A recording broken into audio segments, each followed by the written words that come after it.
Like, remember how, like, when I was talking, like, you see my emotion, my excitement. Like, you don't really hear that in a lot of podcasts. Like you said, they're very kind of emotionless. Well, I think creating emotion is the key to communication. People can connect with you better. Yeah, people, you can piss somebody off, you can make them laugh, you can make them sad, you can make them happy, whatever. But if you're able to spark some emotion, now you have a starting place for a long-lasting relationship, whether they like you or not, whether they're a hater or a fan, it doesn't matter. The key is they have an opinion or they have something invested because you were able to spark an emotion from them. And now, because you did that, you're on their radar. Anyway, this is Captain Jeff, and I got the Sheppard, Stephen Busacca, with me today. And we're going to do a fishing philosophy episode. And I was kind of explaining to Steve about the difference between fishermen that are going after, well, there's three things. Some fishermen go after quantity, like they think the number of fish that they catch determines, their success rate. Other people think it's like the biggest fish determines the success rate. And me personally, I think it's consistency is what determines success rate when it comes to fishing. Do you feel me, Busacca? Do you know what I'm even saying? I wanted to ask. You sound like you were going there. I didn't want to interrupt you. Kind of talk to me a little bit about that consistency. What do you mean by that? Well, like me personally, as a fishing guide, I think consistency far outweighs any other form of fishing success. Like, yeah, you can go and be somebody that targets, the biggest of each species, and that's success. I mean, don't think we're not knocking that it's not success. And other people, like, they're just going to want to go and they want to get counts, like numbers of fish, and that's also success. But I think consistency, being able to catch big fish, small fish, but the fish that you're trying to catch consistently shows the most success. And I'll give you an example, Steve. Like, take hamburgers, for instance. You know what I mean? You can go to a place, that has gourmet hamburgers, the biggest hamburger, the tastiest hamburger, the most creative hamburger. And it's a damn good hamburger. And they'll have a successful hamburger place because they have the damn good hamburger. I think, what's the place? La Tub down there in Hollywood. They got voted, the greatest hamburger or whatever. I never went there once. You never went? I know tons of people that went, and they went because of that hamburger. And that was the biggest, the baddest, the most delicious hamburger. Now, you know my buddy Bradley? Brad Ashland, the kid that was in the videos in the old days. I'm sure I've seen him. Bradley just happens to own 11 different McDonald's. And they sell hamburgers. And they're very consistent at the hamburgers that they sell. They're not the best tasting. They're not the biggest. They're not the cheapest. They're not the most expensive. But they are the most consistent. Now, would you rather own a McDonald's or that dive bar La Tub down there on Hollywood Beach? A McDonald's. Right. Because it's consistent. Well, it's successful. Because it's consistent. So that's kind of like you as a guide. Sometimes you get giant tarpon. Sometimes you get small tarpon. Right. But at the end of the day, you every get tarpon. trip, you're getting tarpon. Right. That's like, look at Carl Ball. His clients don't always get giant bonefish. But guess what? They get bonefish. They're still getting bonefish. No, like Carl's very consistent in Biscayne Bay. He is. He consistently catches the bones, consistently permits, consistent tarpon, consistent slams. He's very consistent. Yep. I don't know if he has any world records. He should. Maybe he does, maybe he doesn't. But I do know that there's guys down in Island Murata that are very good fishermen that hold a ton of world records, but couldn't put people on fish consistently every day like Carl does. Or like you do. Or like I do. Or there's some other guys, And there's a snook fisherman up in the Fort Pierce area that's big on our Facebook. And he's part of the social network and everything. His name's Eric. And he crushes these snooks. I mean, nice snooks. 15 to 25 pounders.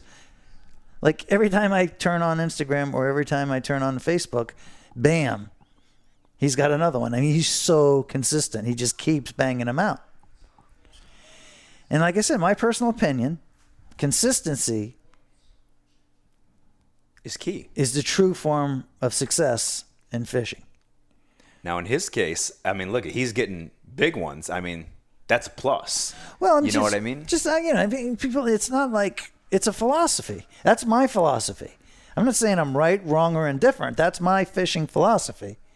And that's what we're doing here. We're doing an episode. Well, this is like our 7th, I think, fishing philosophy episode. Actually, I think it might be the 8th or the 9th. Good, because I'm almost done with these. I'm running out of them. I only got so many philosophies.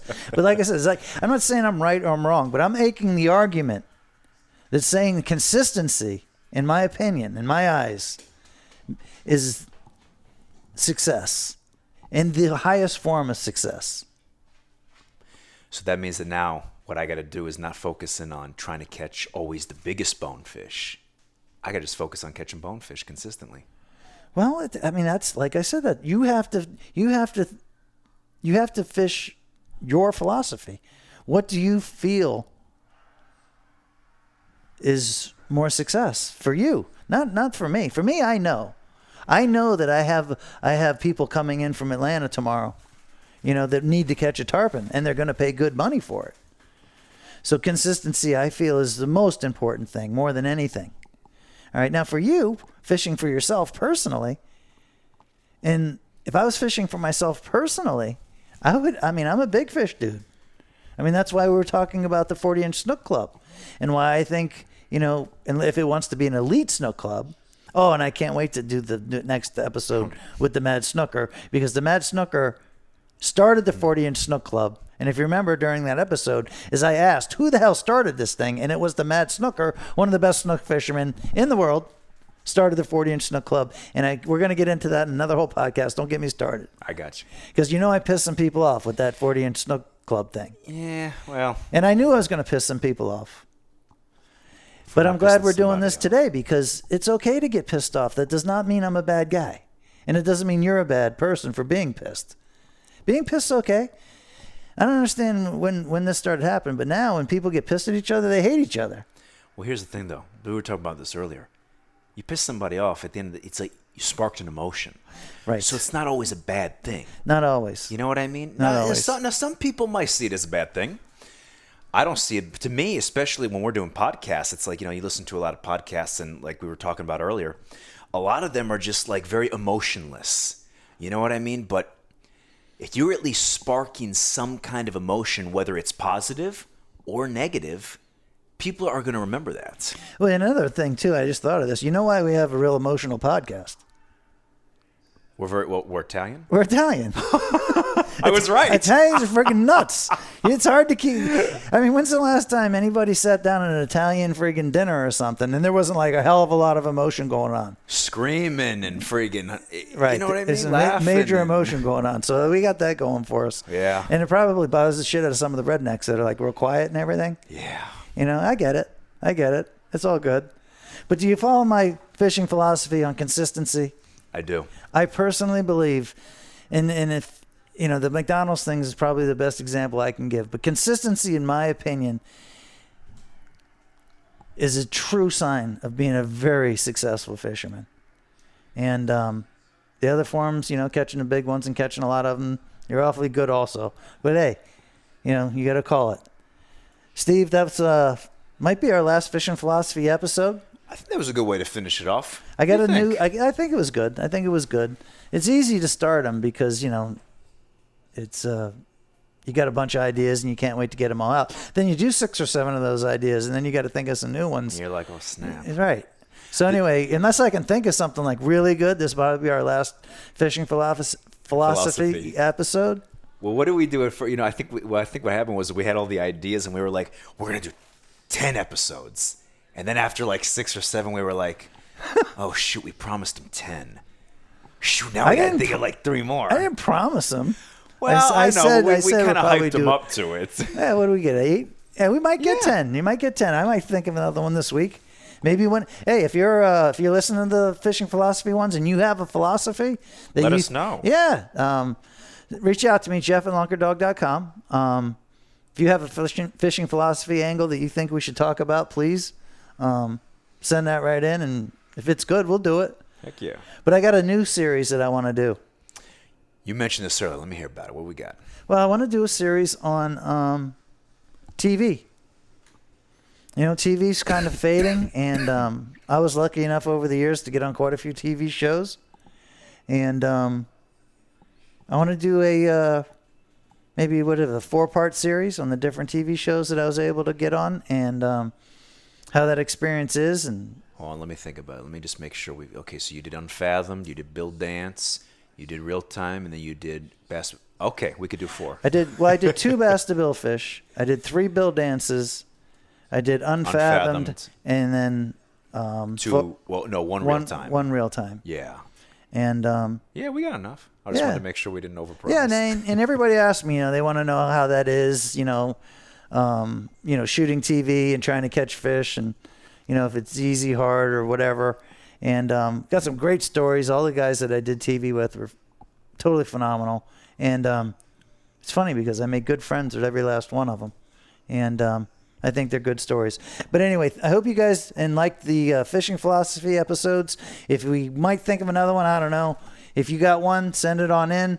Anyway, that's the Sheppard, Stephen Busaka. Well, hopefully bonefish Busaka soon. I got to catch a few more of them things. Them bonefish Busaka. Yep. But anyway, thanks for tuning in, and run that dog. Run that dog.